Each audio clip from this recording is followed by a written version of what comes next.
கேள்வி தமிழில் குடமுழுக்கு அப்படின்னு தொடர்ந்து கோரிக்கையை வச்சுட்டு வர்றோன்னு இது எங்களுடைய கோரிக்கை. உலகில் மிக மூத்த ஒரு தேசிய இனம், ஒரு தமிழ் பேரினத்தினுடைய அடிப்படை உரிமை அப்படின்னு கூட சொல்லக்கூடாது, உயிர் உரிமைன்னு தான் சொல்லணும். ஒவ்வொரு தேசிய இனங்களினுடைய உயிர் உரிமை அவனுடைய மொழி. இப்போ நான் உங்கள் எல்லார்கிட்டையும் கேட்குறேன், இது என் நாடு தமிழ்நாடு அப்படிங்கிறதுக்கு பேரை தவிர, தமிழ்நாடுங்கிற பேரை தவிர வேற ஏதாவது அடையாளம் இருக்கா? சொல்லுங்க, யாராவது சொல்லுங்க. தமிழ்நாடு அப்படிங்கிறதுக்கு இந்த நாட்டுக்குள்ள ஒரு அடையாளம் காட்ட முடியுமா? தமிழே இல்லைன்னா எப்படி அது தமிழ் நாடாகும், தமிழர் நாடாகும்? எங்கள் அடையாளம்னு ஏதாவது இருக்கா? எங்கள் அடையாளம், எங்கள் முன்னோர்களுக்கு இருக்கிற அடையாளம், எங்கள் வீரப்பெரும்பாட்டியார் வேலுநாச்சியாருக்கு எந்த அடையாளம் இருக்குது, எவ்வளோ எந்த இடத்துல சிலை இருக்குது, மற்றவர்களுக்கெல்லாம் எவ்வளோ அடையாளம் இருக்குது? எங்கள் பாட்டனார் மருதுபாண்டியருக்கே தெப்பக்குளத்தில் சிலை வந்தது, எங்கள் ஐயா சேதுராமன் இல்லைன்னா அந்த அவர் போராடலைன்னா அது வந்துட்டு. அவருக்கு முன்னாடி எங்கள் பாட்டன் பூலித்தேவன் இருந்த நெற்கட்டின் சேவலில் தான் நாங்கள் போய் மாலை போடணும், வேறு ஒரு இடத்துக்கும் போக முடியாது, ஒன்றும் இல்லை. அழகுமுத்துக்கோனுக்கே இவங்கெல்லாம் வந்து சண்டை போட்டதுனால சென்னையில் ஒரு சிலை எங்கள் பாட்டனார், ஈரன் சின்னமலைக்கு அவங்கெல்லாம் வந்து சண்டை போட்டதுனால போராடி போராடி எங்கள் அடையாளங்களை ஒன்று ஒன்றா நம்ம மீட்டுட்டு வந்துருக்கு. அதில் இப்போ மொழி, நீங்கள்லாம் தன்மானமிக்க தமிழினம் எழுந்ததுன்னா இது இதெல்லாம் எவ்வளோ பெரிய அவமானம்னு பாருங்கள். ஒரு இனம் தன் தாய்மொழியில் தன் இறைவனுக்கு முன்பு வழிபட முடியாதுங்கிற ஒரு நிலை, தன்னுடைய தாய்மொழியில் படிக்க முடியாது, வழக்காட முடியாதுங்கிற ஒரு நிலையை பெற்றிருந்தார். அந்த இனம் உலகில் மிக கீழான அடிமை இனம்னு பொருள். தாய்மொழியில் உரையாடி கொள்ள முடியாது, தாய்மொழியில் தன்னுடைய கருத்தை பகிர்ந்து கொள்ள முடியாதுங்கிற நிலைக்கு வீழ்ந்துருச்சு அப்படின்னா ஒரு கேள்விதானே. இமய வரைக்கும் பரவி இருந்த இனக்கூட்டம் அது நாம சொன்னாலும் நீங்க பெருமைக்கு பேசுறீங்கன்னு சொல்லலாம். ஆனால் அம்பேத்கரே அரசியல் சாசனத்தை வகுத்து கொடுத்த அறிவாசானே பதிவு செய்து அது எப்படி காலடியில் குறுவிச்சு ஒரு தேசிய இனம் இவ்வளவு தூரம் வந்து உணர்வை இழந்து உரிமை இழந்து அடிமை அணிக்க காரணம் என்ன?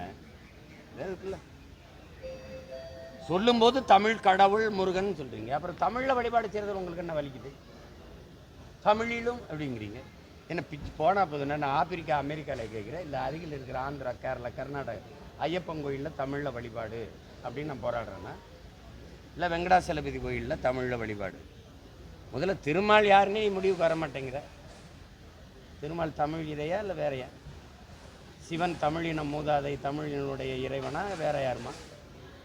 சரி, 63 நாயன்காலில் பிறமொழியாளர்கள் யாராவது சொல்லுங்கள்.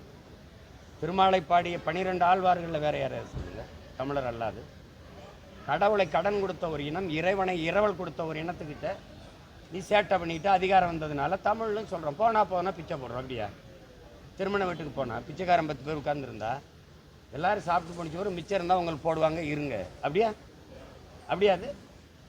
இது என் நிலம், இது என் இறை, என் மொழி, என் உரிமை, இதில் வழிபடணும். சிங்கப்பூர்லேருந்து நான் இங்கே பயணம் செஞ்சு வந்தால் தமிழில் வானூர்தியில் அறிவிப்பு இருக்குது, மலேசியாவில் இருந்தால் தமிழில் அறிவிப்பு இருக்குது, அரபு நாடுகள் இருந்து வந்தால் அறிவிப்பு இருக்குது. அது எனக்கு மகிழ்ச்சி. சரி, வேறு ஒரு நாட்டிலேருந்து நான் வரும்போது என் நாட்டுக்குள்ளேயே என் இறைவனுக்கு முன்பே சொல்லுங்கள், இறையனாரும் எம்பெருமான் முருகவேலும் கட்டிக்காத்த தமிழ்ச்சங்கம்ங்கிறான், அகத்தியரும் கட்டிக்காத்த தமிழ்ச்சங்கம்ங்கிறான். சங்கம் வைத்து தமிழ் வளர்த்த முன்னோர்கள் நாங்கள், எங்கள் கூட்டம். இன்னைக்கு வந்து அதே சங்கம் வச்சு சாதி வளர்க்குறதுனால இவன் ஆட்டம் காட்டிகிட்டு இருக்கான். சார், தமிழ் கடவுள் வந்து கருணாநிதி தான் 5 முறை ஆண்டதுனால அவர் தமிழ் ஆண்டவர் அப்படின்னு சொல்லி அம்பேத்கர் இதை கேட்டுட்டு ஒருத்தருக்கும் கோபம் இல்லைல்ல. அப்போ ஒரு இன உணர்வு மான உணர்வு கெட்டு போன ஒரு ஈன கூட்டமாக நம்ம மாறிட்டதுனால எதையும் பேச முடியும். ஏன் இங்கே கட்டின நூலகத்துக்கு 200 கோடி 150 கோடியில் கட்டின நூலகத்துக்கு எங்கள் தாத்தா இப்போ வள்ளல் பாண்டித்துரை தேவர் பேரை வைக்க முடியாது, எங்கள் பாட்டனார் பேரை வைக்க முடியாத? அவன் 4ஆம் தமிழ்ச்சங்கம் வச்சான். இன்னொரு பாட்டன் கப்பல் ஓட்டும் போது 1 லட்சம் ரூபாய் அன்னைக்கு நன்கொடையாக கொடுத்தான். வள்ளல் பாண்டித்துரை தேவர் தானே, அவர் பேரை வைக்கக்கூடாதா? ஜல்லிக்கட்டுக்கும் ஐயா கருணாநிதிக்கு என்ன சம்மந்தம் இருக்குது? ஏன் எங்கள் தாத்தா மூக்கையத்தவர் பேரை வைக்கக்கூடாதா? ஏன் எங்கள் அடையாளம் வந்துருமில்ல? சரி, இந்த விண்ணூர்தி நிலையத்துக்கு பேர் வைக்கணும், முத்துராமலிங்க தேவர் மூக்கையத்தவர் வச்சா தானே பிரச்சனை உனக்கு? பாண்டியன் நெடுஞ்செழியன் வையவனா கேள்வி கேட்டா பார்ப்போம். உனக்கு என்ன பிரச்சனைன்னு சொல்லு.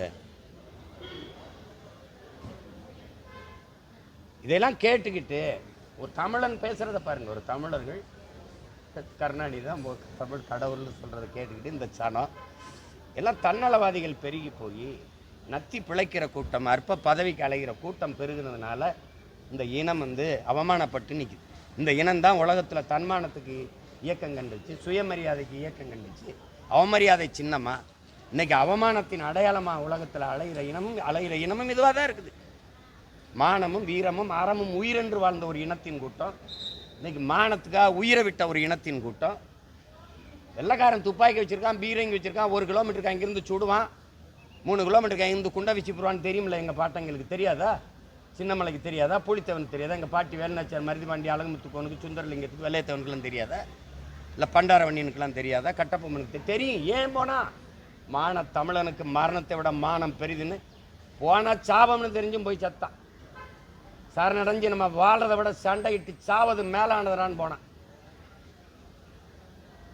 அடிமை வாழ்வினும் உரிமை சாவு மேலானதுன்னு போனான். அந்த இனத்தில் பிறந்த கூட்டம் இன்னைக்கு அற்ப 1 சீட்டு 2 சீட்டு ஒரு வாரிய பதவி இதுக்கு போய் முட்டிக்கால் போட்டு நின்றுக்கிட்டு கேவலப்பட்டுக்கிட்டு, அதை விட கொடுமை அவனுக்கு வக்காலத்து வாங்கி பேசுறது. ஒருத்தன் செய்கிற எல்லா தவறையும் சகித்துக்கிட்டு மாவீரன் சுபாஷ் சந்திர போஸ் சொல்றாரு, ஒரு அரசியல் கட்சி, ஒரு தலைமை, ஒரு இயக்கம் அதில் சேர்ந்துட்டதுனாலே, அதில் இருக்கிறதுனாலே அது செய்கிற எல்லா தலைவரையும் சகித்து கொண்டு வாழ்வதான் தான் தேசப்பற்றுனா, அந்த தேசப்பற்று என் கால் செருப்புக்கு சமம்ங்கிறான்.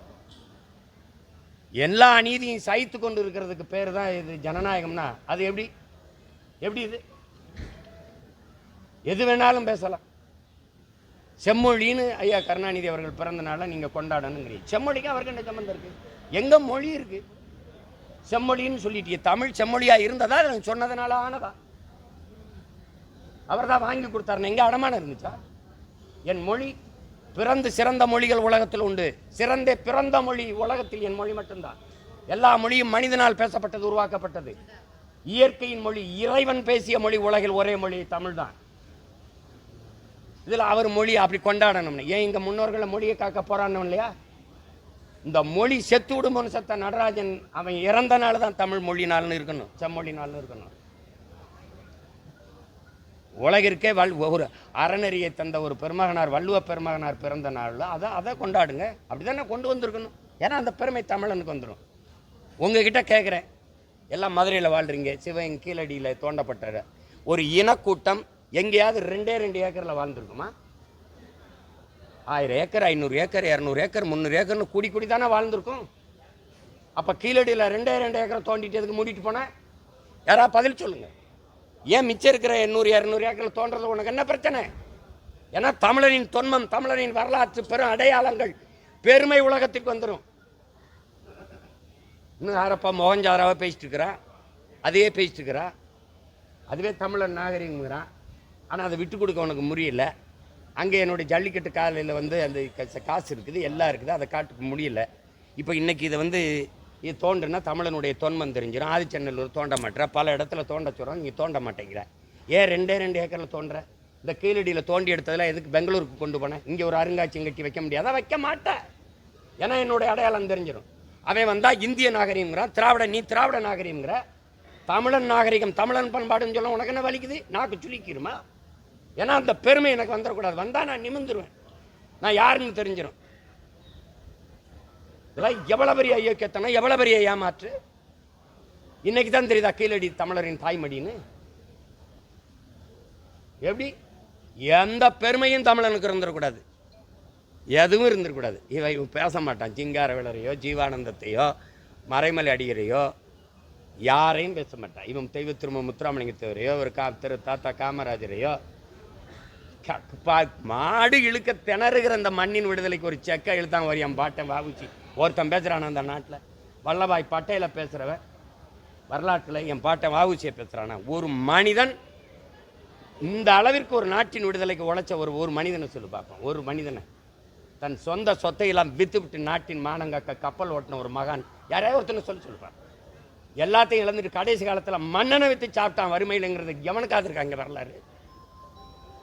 வந்தவன் போனவெல்லாம் நாட்டை ஆண்டுட்டு 2 ஏக்கரில் கடற்கரையில் கல்லறை வச்சு படுத்துருக்க. எங்கடா இருக்குது எங்கள் அடையாளம்? எங்கள் பாட்டனுக்கு என்ன இருக்குது சொல்லுங்க. இந்த நாட்டு விடுதலைக்கு போராடி செத்தவனுக்கு ஏதாவது அடையாளம் வச்சிருக்கியா நீ? மரப்பாச்சி பொம்மை தண்டி என் அரண்மனை வாசல் இருக்கு சிவகங்கையில் எங்கள் பாட்டிக்கு வேலுநாச்சியார் இருக்கு சில ஏறி மாலை போட ஏணி வச்சிருக்கா நீ? கொலை வரி வந்துடும். கீழடியில் அமர்நாத் வந்து தொடர்ந்து பல இடங்களில் பணியிட மாற்றங்கள் செஞ்சுட்டே இருக்காங்க. அந்த ஆய்வு நடத்தின தொடர்ந்து பணியிட மாற்றம் இதெல்லாம் நீங்கள் அண்ணன்ட்டே கேளுங்க. உங்களுக்கு எனக்கு வர கோவம் ஏன் உங்களுக்கு வர மாட்டேங்குது? அதே ரத்தம் தானே எனக்கும் ஓடுது உங்களுக்கும் ஓடுது. இன உணர்வு மான உணர்வு கொண்டு இந்த இனம் எழுச்சி வரலாம். இதுதான் நடக்கும். திட்டமிட்டு மறைக்கிறாங்கன்னு தெரியுது இல்லை? அப்புறம் நமக்கு எதுக்கு இந்த எதுன்னு ஆயிரப்போகுது?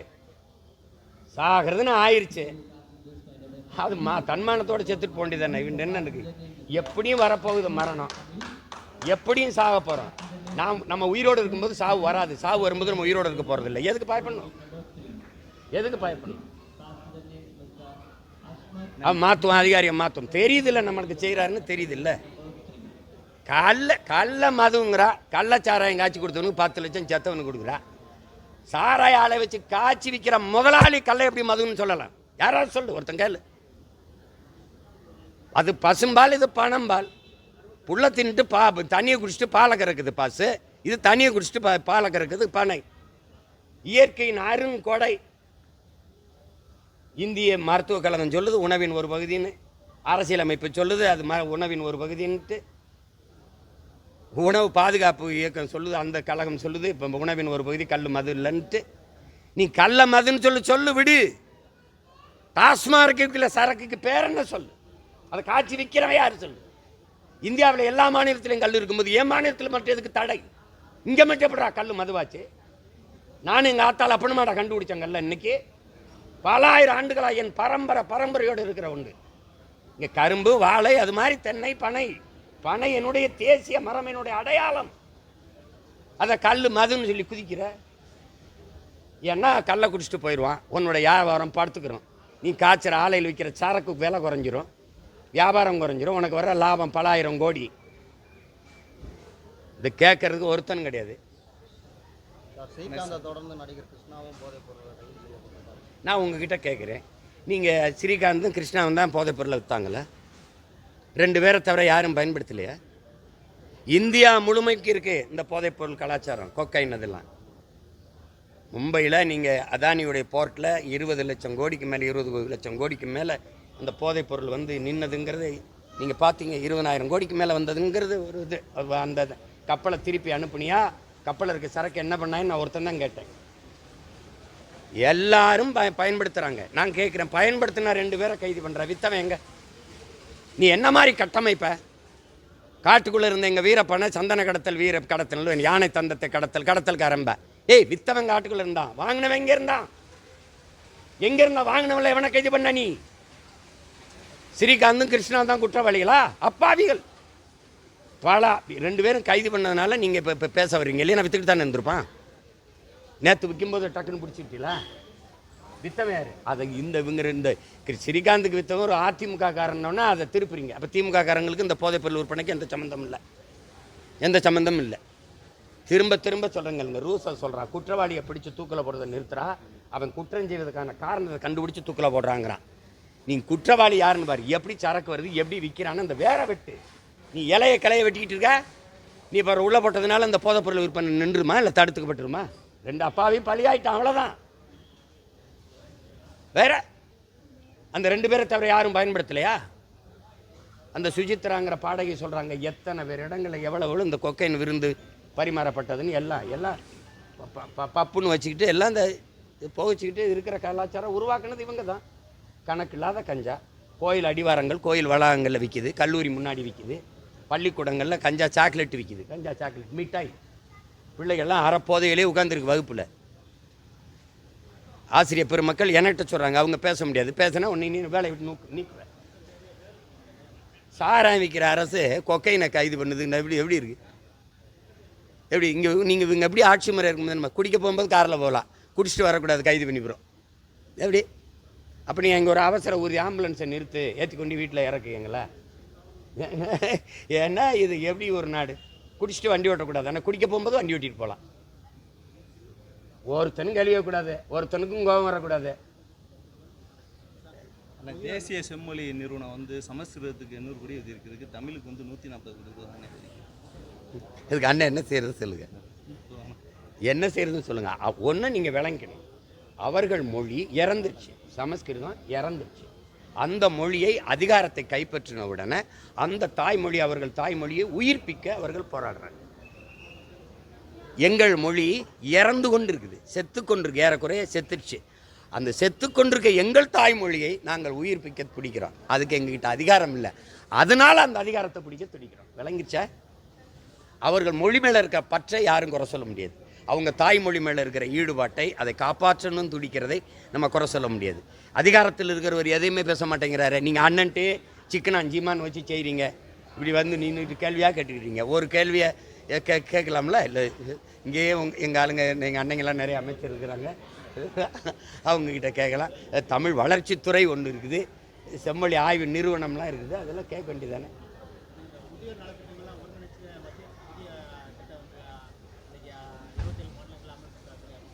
எது முதியோர் நலம்? என்ன முதியோருக்கு என்னென்ன நலம் இருக்கு?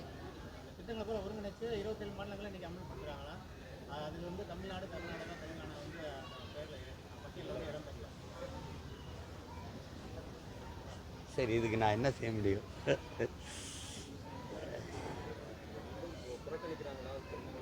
அதில் என்ன உங்களுக்கு ஐயா இருக்குது? அதில் என்ன சந்தேகம் இருக்குது? அரசே சொல்லுதில்ல, நம்மளை வஞ்சிக்கிறாங்க, புறக்கணிக்கிறாங்கன்னு சொல்லும், நம்மக்கிட்ட பேசும், வயிற்றில் வாயிலும் அடிச்சுட்டு கத்தும், எங்களுக்கு உரிய தொகையை தரலை, அதனால் வெள்ள நிவாரணம் கொடுக்க முடியல, வாத்தியார்களுக்கு சம்பளம் கொடுக்க முடியல அப்படின்னு பேசும். எங்களுக்கு 14,000 கோடி தரணும், இவ்வளோ தரணும்னு. ஆனால் அப்போ அவங்களோட இணக்கமாக இருந்துக்கிறோம். அது ஒரு நாடகத்தை போடும். அது வஞ்சிக்குதுங்கிறதுல என்ன உங்களுக்கு சந்தேகம்? அதில் ஒன்றும் இல்லை. அவங்க நம்மளை வைத்திருக்கிறதே, நம்மளை வச்சிருக்கிறத நம்ம நிலத்தின் வளத்துக்கும் வரிக்கும் தான். உங்களுக்கு புரியுதுன்னு நினைக்கிறேன். இந்த நிலத்தில் இருக்கிற கணக்கில்லாத வளத்தை சுரண்டி எடுத்துகிட்டு போயிடணும். ரெண்டாவது, இவனுடைய வரியை வாங்கி சுரண்டி கொள்ளும். இந்தியாவின் வருவாயை பெருக்கிறதுல நம்ம முக்கியமான இடத்துல இருக்கோம், மிக முதன்மையான இடத்துல இருக்கும். ஆனால் நமக்கு என்ன, அவங்க என்னவா திருப்பி தர்றாங்கங்கிற கேள்வியை எழுப்ப வேண்டியது அதிகாரத்தில் இருந்தவர்கள், இருப்பவர்கள். 40 நாடாளுமன்ற உறுப்பினரை கொண்டு போனீங்க, அப்போ 39 கொண்டு போனீங்க 19, இப்போ 24 இவ்வளோ கொண்டு போயிருக்கீங்க. இதை அண்ணன்ட்ட நீங்கள் கேட்கக்கூடாது. இந்த 40 நாடாளுமன்ற உறுப்பினரை வச்சுட்டு நீங்கள் என்ன பண்ணுறீங்க கேட்காம அப்படின்னு நீங்கள் கேள்வியை எழுப்பணும். அதுதான் நியாயமான கேள்வி. உங்களை மாதிரியே இருக்கிற நீங்கள் அந்த பக்கம் நிற்கிறீங்க, நான் இந்த பக்கம் நிற்கிறேன், அவ்வளோதான். இதில் 2 பேருமே நம்ம அதிகாரமற்ற எளிய பிள்ளைகள், ஒன்றும் பேச முடியாது. அதனால் நமக்கு ஒரு காலம் வருதில்லை, உருவாக்கிக்கிட்டு இருக்கிறோம், நடக்கும், எல்லாம் நடக்கும். வந்து பாமக வந்து ஒரு கட்சி விவகாரம் நம்ம பார்த்துக்கிட்டே வர்றோம்.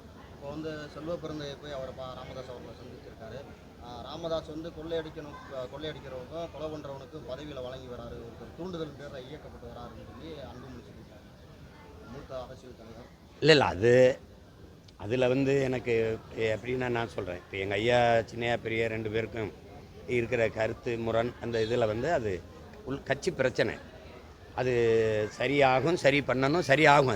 அது கொஞ்சம் அமைதியாக விட்டுட்டு அதுவே ஓடி சரியாயிரும். இப்போ அண்ணன் செல்வ பிறந்தகை சந்தித்தது மாதிரி இப்போ நானும் எங்கள் ஐயாவை சந்திப்பேன், 2 ஐயாவுமே சந்திப்பேன், அதுக்கு ஒரு உரிய நேரத்தில் சந்திப்பேன். அது நான் அந்த இடத்துல, அந்த களத்தில் இருந்த பிள்ளைங்கிறதுல எனக்கு ஈடுபாடும் பாசமும் அதிகம். அதனால் இப்போ அதை ஒரு இதாக சொல்லிக்கிட்டு இருக்க வேண்டியதில்லை.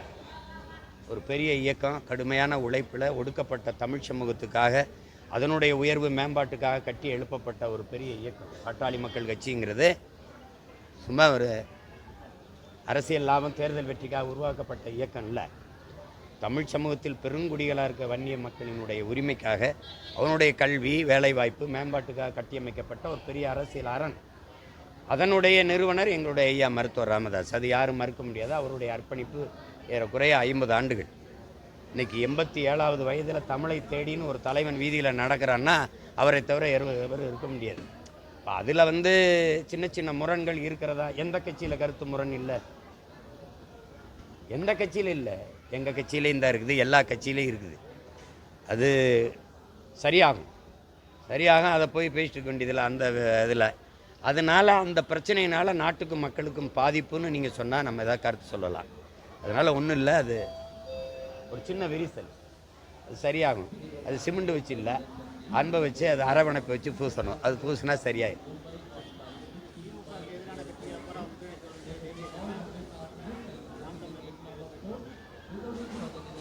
அதனால அது இல்லை, அவங்க ஒன்றா நிற்கணும், எல்லோரும் ஒன்றா நிற்கணுங்கிறாங்க. நான் அதனால தான் நான் ஒன்றா நிற்கிறேன் ரொம்ப நாளாக. உங்களுக்கு புரியும்னு நினைக்கிறேன்.